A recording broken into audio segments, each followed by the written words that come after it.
Sampurasun, Assalamualaikum warahmatullahi wabarakatuh. Apa kabar semua teman-teman yang berada di rumah, di jalan, di kantor, ataupun di rumah dimanapun kalian berada.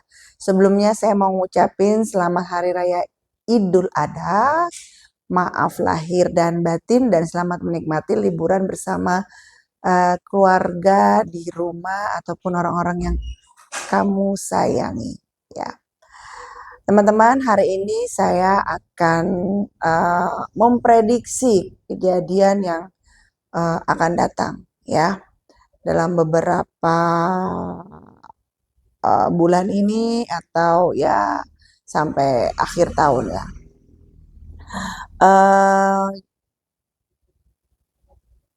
Memang kalau kita membahas tentang sebuah prediksi itu sebenarnya bukan untuk menjadi sebuah hantu yang menakutkan untuk kalian semua ya, tetapi bisa diambil hal positifnya, maksudnya kalian bisa lebih menghargai waktu uh, dengan orang-orang yang kalian kasihi gitu ya.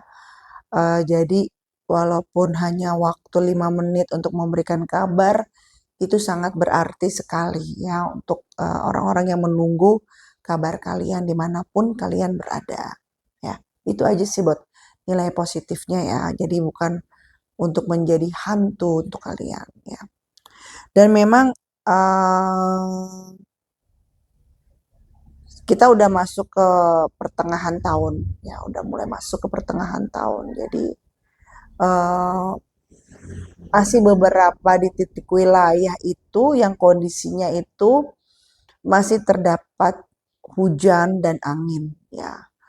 Uh, Angin yang besar itu memang saya rasa itu di daerah NTT ya, Nusa Tenggara Timur itu uh, angin fokus ke angin yang besar sekali gitu ya, dan akhirnya mendampakkan untuk daerah-daerah yang sekeliling dari daerah NTT tersebut. Nah, untuk hujan itu ya disertai hujan itu masih di daerah Jawa Barat, eh, Sulawesi, Maluku gitu. Terus gitu NTT juga masuk gitu ya. Jakarta, tapi lebih ke suasananya tuh ekstrim. Maksudnya ekstrim adalah kalian nih misalnya pagi atau siang dalam sehari ini ada cuaca yang panas sepanas-panasnya sampai langit tuh benar-benar kayak lukisan warnanya biru ya. Nah, itu nanti menjelang sore atau menjelang malam itu disertai angin yang kencang dan hujan yang benar-benar kayak ditumpahin gitu ya. Itu adanya di daerah Jakarta, lalu di daerah Jawa Barat ya, di daerah Maluku, di daerah Sulawesi ya. Jadi itu memang eh, daerah-daerah yang menurut saya termasuk dengan cuaca ekstrim ya. Sebenarnya kalau ditanya Jawa di mana teh? Jawa itu di daerah Yogyakarta ya. Maksudnya tadi itu kalau pagi sampai siang itu udaranya tuh enak lah ya, terang benderang gitu ya. Sampai yang langit biru seperti lukisan, tapi menjelang sore dan malam itu kalau Jogja itu kayak ditumpahin air. Nah, bedanya kalau di Jogja itu hujannya tuh nggak semalaman, besar tapi cepet selesainya.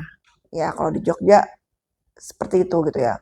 Beda kalau di kota-kota lainnya gitu ya. Kota misalnya ke depannya nih kayak di kota Semarang juga hampir mirip dengan Jogja, tetapi uh, jeleknya itu banyak pohon tumbang kalau di daerah Semarang. Nah, kalau di daerah Surabaya ini yang saya khawatirkan ya gitu. Jadi di sana itu nanti akan mengalami yang namanya kemarau panjang yang sangat-sangat ekstrim ya, panas banget bisa 34 derajat ke atas gitu ya. Tetapi permasalahannya anginnya ini seperti mengandung angin pasir. Nah, itu saya yang lagi kok saya ngerasanya seperti ini dan saya melihat juga gitu kan, kok begini gitu ya. Pasirnya ini dari mana gitu. Pokoknya jadi kalau udah kalian merasakan itu nih ya nanti kalian pakai masker ya. Terus juga kalau misalnya kalian yang berkendaraan motor ya ada pelindung buat mata lah atau gimana, saya kurang paham ya kalau untuk kendaraan bermotor gitu ya. Nah itu buat pernafasan juga kurang baik, jadi nanti itu banyak penyakit-penyakit ke saluran pernafasan, terutama yang apa alergi debu gitu ya. Itu banyak banget kambuh di daerah Surabaya untuk tahun yang tahun untuk akan yang datang untuk hari atau bulan yang akan datang ya. Dan itu panasnya minim tuh 34 derajat minim. Jadi bisa kebayang itu panasnya kayak apa. Daerah Surabaya, daerah Banyuwangi ya. Terus daerah Banyumas gitu ya. Nah, satu lagi ada yang saya khawatirkan, yang benar-benar sangat saya khawatirkan. Jadi nanti akan ada kejadian seperti beberapa tahun yang lalu, kabut asap ya. Dan asapnya ini sampai ke negara tetangga kita. Nah, ini benar-benar faktor alam ya. Yang saya khawatirkan itu ada di Indonesia beberapa titik yang kebakaran hutan ya karena kemarau yang begitu panjang. Saya udah bicara sebelumnya di live saya atau di podcast-podcast saya sebelumnya gitu ya. Ini yang terjadi, itu yang saya khawatirkan karena kebakaran hutan ini begitu jangkauannya begitu luas yang saya lihat ya. Dan yang saya takutin itu di daerah yang saya lihat ya, tapi mudah-mudahan salah ya. Ini di daerah Riau yang kebakaran itu ya. Ini yang saya khawatirin dan ada beberapa titik di wilayah lainnya gitu. Dan sangat asapnya tebal sekali. Jadi saran saya sih kalau saya bisa kasih saran, hutan-hutan itu atau ladang-ladang yang sekiranya karena gesekan panasnya itu ya bisa diperhatikan dari segi pertanian ya, itu yang mungkin kalian-kalian lebih tahu daripada saya gitu ya. Nah, itu yang kelihatan ke depan terjadi untuk Indonesia ya. Dan lagi saya mungkin saya bilangnya ini di live ya. Jadi tanah posisi tanah Indonesia di beberapa titik itu kan harusnya misalnya begini, ini turun. Nah, jadi nanti akan banyak keadaan yang dimana tiba-tiba tanah longsor, ya, seperti ada kayak gerakan gitu loh, kayak nyerap tanah longsor, jalanan amblas di beberapa titik ya, walaupun itu di aspal, itu banyak terjadi ke depan. Jadi hati-hati ya, banyak-banyak berdoa untuk kalian yang sedang berkendara ya gitu. Nah, karena memang itu tadi struktur tanah itu ada yang udah ke bawah gitu kayak amblas gitu. Nah, itu biasanya tuh terjadi di wilayah-wilayah yang penyerapan airnya kurang bagus. Nah, itu yang terjadi biasanya. Jadi hati-hati. Lalu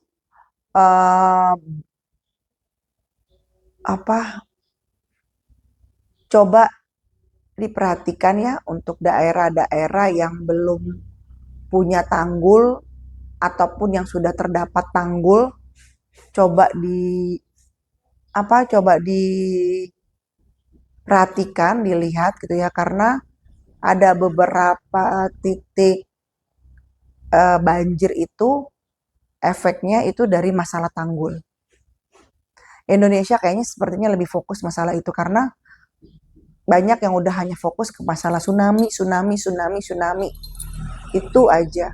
Tapi sebenarnya air menuju ke kota gitu ya, air menuju ke jalan itu bukan karena semata-semata tsunami juga, tapi karena ada beberapa tanggul yang belum siap, belum ada, padahal daerahnya sudah ada penduduk gitu ya.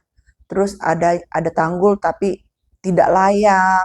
Sedangkan tekanan air itu begitu besar, tanggulnya cimi.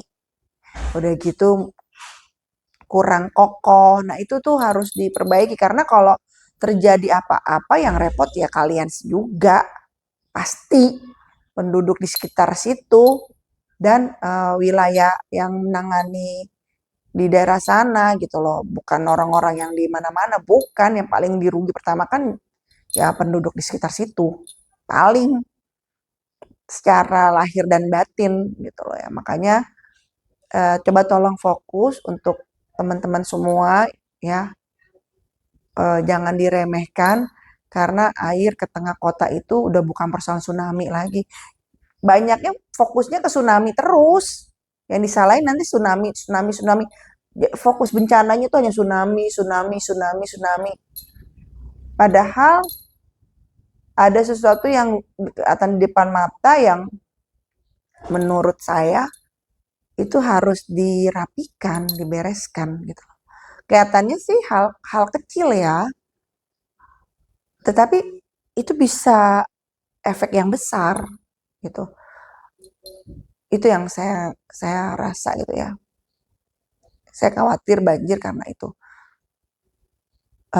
Hujan berapa hari gitu ya, hujan sebentar yang seharian misalnya nih, deres banget. Itu ada terjadi kayak gitu. Semalaman atau seharian gitu ya. Tekanan air mendorong gitu ya. Tetapi tanah tidak layak, penyerapan tidak layak, tanggul tidak layak, ya udah. Banjir ya. Itu. Nah, tadi udah tanah amblas ya. Jalanan amblas gitu ya. Angin kencang di daerah NTT, hujan masih di daerah Maluku, Jawa Barat, eh, terus apa namanya Sulawesi ya masih ya Jakarta gitu ya. Nah, kalau ada yang tanya, Teh, untuk gunung yang akan meletus itu di daerah mana? Gitu ya. Kalau saya justru tidak fokus ke daerah Jawa gunung. Saya lihat gunung meletus dari kemarin-kemarin saya bilang, mungkin kalian yang mengikuti saya terus paham, saya selalu memprediksinya itu daerah Maluku, ya kan? Maluku, Halmahera, Papua, itu yang gunung saya lihat itu meletus gitu ya. Dan ada di beberapa titik Sumatera juga itu terjadi gitu ya. Saya kan hanya untuk masalah gunung hanya bicara soal itu. Kalau ada yang bertanya Jawa teh, saya ngerasa Jawa tuh gunung tuh erupsi kecil karena memang saya bilang bahwa Pulau Jawa ini sedang diruat ya. Karena kan untuk menghindari bencana yang sangat besar. Nah, yang punya gawean lah bahasanya, yang punya hajat, yang punya acara itu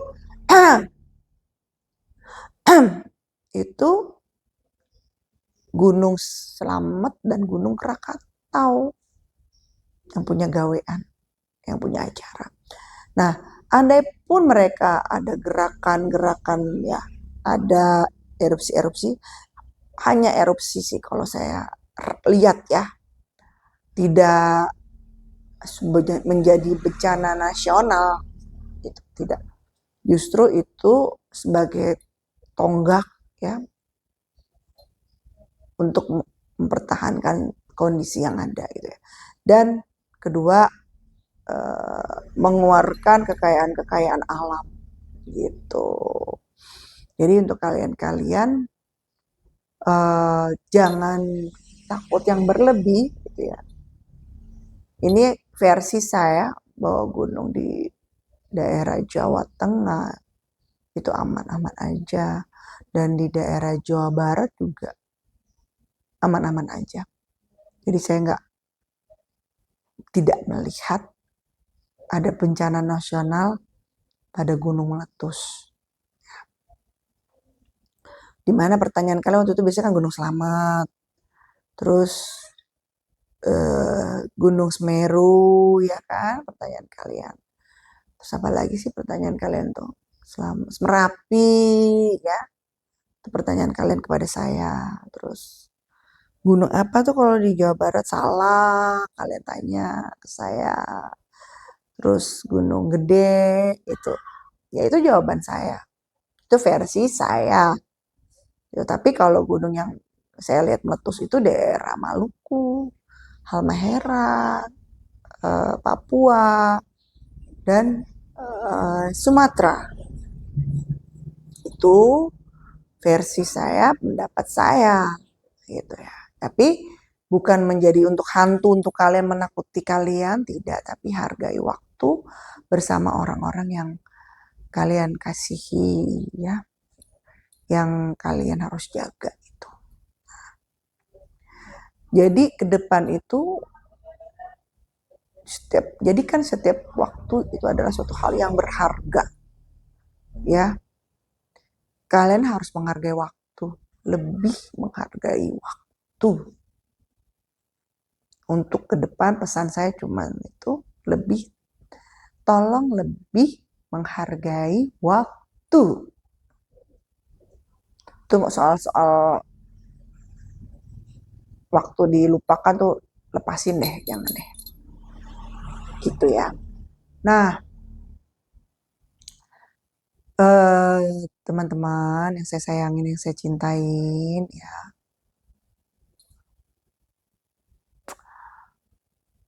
Untuk masalah bencana kereta api, itu pertanyaan kalian selalu berulang masalah itu.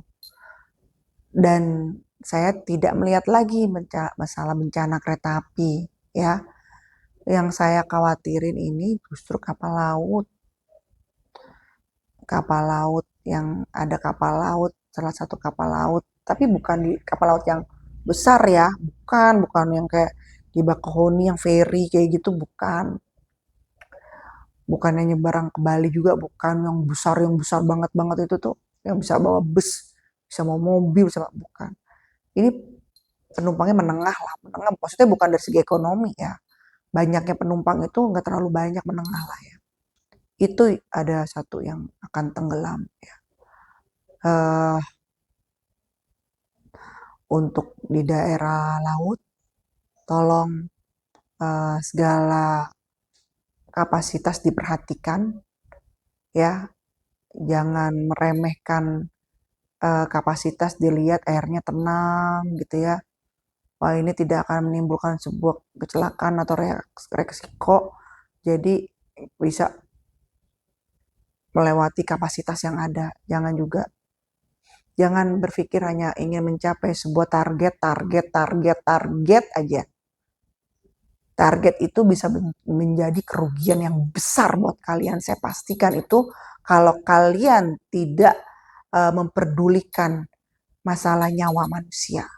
Saya pastikan itu. Gitu. Niatnya mau untung, jadi kerugian yang sangat besar. Gitu ya. Dan kalian, saya pastikan susah bertanggung jawab.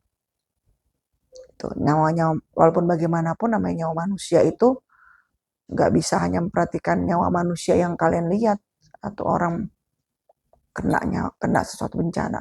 Ya kalau dia menghidupi banyak orang, ya gimana? Itu jangan meremehkan nyawa manusia. Ya. Nah, untuk masalah ekonomi Indonesia, ini yang juga sering ditanya ke saya.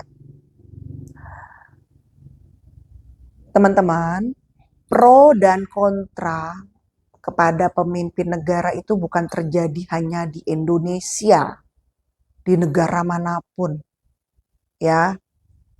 Nah, jadikan itu adalah hal yang wajar gitu loh. Tapi bukan berarti untuk niat untuk memperkeruh atau menghancurkan negara sendiri. Karena yang rugi kalian.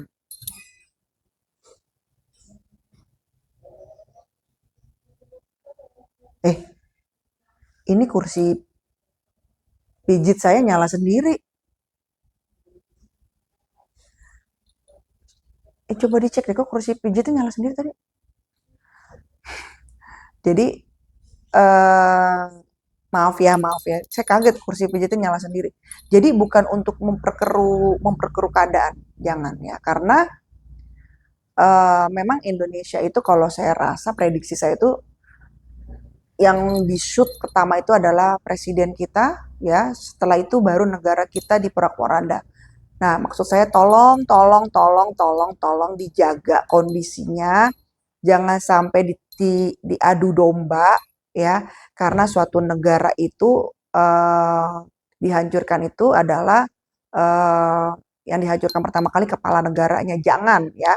Kalau kepala negara kita dihancurkan, suatu negara itu udah kehilangan identitasnya. Jadi kamu jangan menghancurkan kepala negaramu, jangan ya. Saya saya mohon karena apa? Demi kita semua agar ekonomi kita stabil. Karena logika deh, nggak usah di negara, ya di suatu perusahaan aja, ya. Kalau kita menghancurkan perusahaan itu pasti kepalanya dulu, pemimpinnya dulu yang ada di perusahaan tersebut, owner. Baru setelah itu akan kehilangan kepercayaan dan akhirnya yang hancur siapa? Orang-orang yang dalam perusahaan tersebut. Nah itu seperti di negara seperti itu, jangan ya. Jadi dikontrolling, tolong dikontrol gitu ya. Masalah rasa pro dan kontra itu ada batasnya, jangan terlalu lebay gitu loh, karena jangan sampai memperkeruh, yang rugi kita sendiri karena kita kan masih bernafas di Indonesia saat ini gitu loh. Masih tinggal, masih cari rezeki di Indonesia. Kalau negara Indonesianya dalam keadaan yang benar-benar emang dari pihak luar ingin sekali kita porak-poranda, ya kita memberi pasar buat mereka gitu. Jangan sampai terjadi, itu pesan saya. Tetap apapun keadaannya gimana segala plus minus para pemimpin negara kita harus cintai negara kita Indonesia. Itu sih pesan saya ya. Oke teman-teman, semoga omongan saya hari ini bermanfaat untuk kalian semua. Jika ada yang salah, saya minta maaf. Gampang saja. Kalau saat kalian suka, kalian simpan. Jadikan ini sebuah pembelajaran. Tapi bila kalian tidak suka, gampang aja. Nggak usah ngotorin mulut dan hati kalian. Hembuskan saja keluar. Seperti itu. Oke, berbahagia selalu bersama orang-orang yang kalian kasihi. Sampai ketemu di Feni Rama official YouTube. Jangan lupa selalu dukung YouTube saya. Di like, share, komen, dan di subscribe. Oke, sampai ketemu lagi. Assalamualaikum warahmatullahi wabarakatuh.